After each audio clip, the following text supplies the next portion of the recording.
لیکن پھر اس نے محسوس کیا کہ آئینے میں اس کے پیچھے کوئی اور کھڑا ہے۔ اس نے تیزی سے مڑ کر دیکھا لیکن وہاں کوئی نہیں تھا۔ ایک دور دراز گاؤں میں ایک پرانی حویلی تھی جس کے بارے میں لوگ کہتے تھے کہ وہ جنات اور روحوں سے بھری ہوئی ہے۔ گاؤں والے اس حویلی کے قریب جانے سے ڈرتے تھے اور جو بھی وہاں گیا وہ کبھی واپس نہیں آیا۔ ایک دن ایک نوجوان لڑکا جس کا نام علی تھا اپنے دوستوں کے ساتھ اس گاؤں میں آیا۔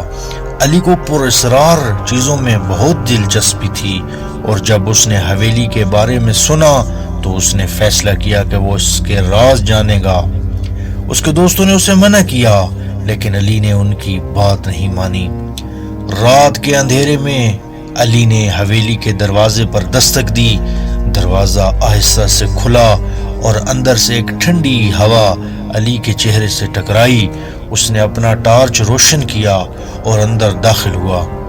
حویلی کے اندر کی ہوا میں ایک عجیب سی بو تھی اور دیواروں پر پرانی پینٹنگز لگی ہوئی تھیں۔ وہ ایسے لگ رہی تھیں جیسے وہ علی کو گھور رہی ہوں۔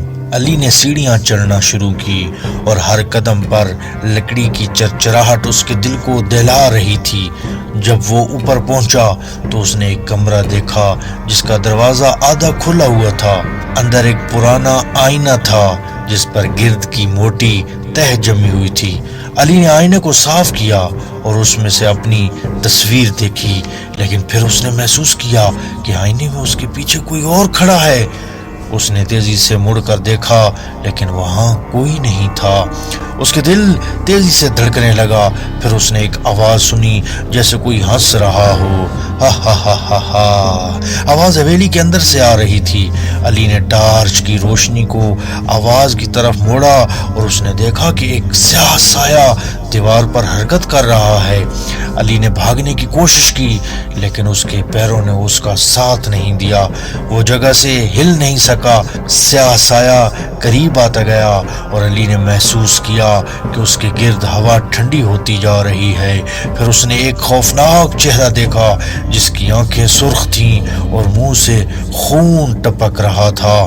علی نے چیخ مارنا چاہا لیکن اس کے گلے سے آواز نہیں نکلی۔ سیاہ سایہ اس پر چپٹا اور علی نے اپنے آپ کو ایک تاریک خلا میں پایا۔ جب اس کی آنکھ کھلی تو وہ حویلی کے باہر تھا۔ اس کے دوست اس کے ارد گرد کھڑے تھے اور ان کے چہرے پر خوف کے آثار تھے۔ علی نے پوچھا کیا ہوا؟ میں یہاں کیسے آیا؟ اس کے دوستوں نے جواب دیا ہم نے تمہیں حویلی کے اندر جاتے دیکھا لیکن تم واپس نہیں آئے۔ ہم نے تمہیں ڈھونڈنے کی کوشش کی لیکن حویلی کا دروازہ بند ہو گیا اور پھر اچانک تم باہر آ گئے، لیکن تمہاری آنکھیں بند تھیں اور تمہارے منہ سے عجیب سی آوازیں نکل رہی تھیں۔ علی نے اپنے آپ کو محسوس کیا لیکن اسے کچھ یاد نہیں تھا۔ اس کے بعد سے علی کو ہر رات ایک ہی خواب آتا تھا۔ وہ خواب میں حویلی کے اندر ہوتا تھا اور وہ سیاہ سایہ اس کے قریب آتا جاتا تھا اور ہر رات وہ سایہ قریب آتا اور علی کو لگتا کہ اس کی روح حویلی میں قید ہوتی جا رہی ہے۔ ایک رات علی نے خواب میں دیکھا کہ وہ حویلی کے اندر ایک کمرے میں ہے اور اس کے سامنے ایک پرانا صندوق ہے۔ صندوق کھولنے پر اس نے ایک پرانی ڈائری دیکھی۔ ڈائری میں لکھا ہوا تھا کہ حویلی کے مالک نے ایک طاقتور جن کو قید کر رکھا تھا اور وہ جن ہر سال ایک نوجوان کی روح کو اپنی قید میں لے لیتا تھا۔ علی نے ڈائری پڑھی اور اسے احساس ہوا کہ وہ اگلا شکار ہے۔ اس نے فیصلہ کیا کہ وہ حویلی واپس جائے گا اور جن کو شکست دے گا۔ اگلی رات علی نے حویلی کے دروازے پر دستک دی اور دروازہ پھر سے کھل گیا۔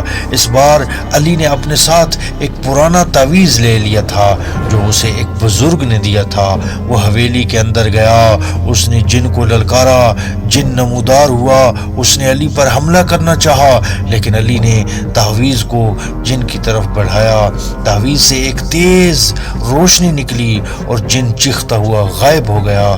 حویلی کے اندر کی ہوا صاف ہو گئی اور علی نے محسوس کیا کہ اس کی روح آزاد ہو گئی ہے۔ اس کے بعد سے حویلی میں کوئی بھی پراسرار واقعہ پیش نہیں آیا اور گاؤں والے اسے ایک عام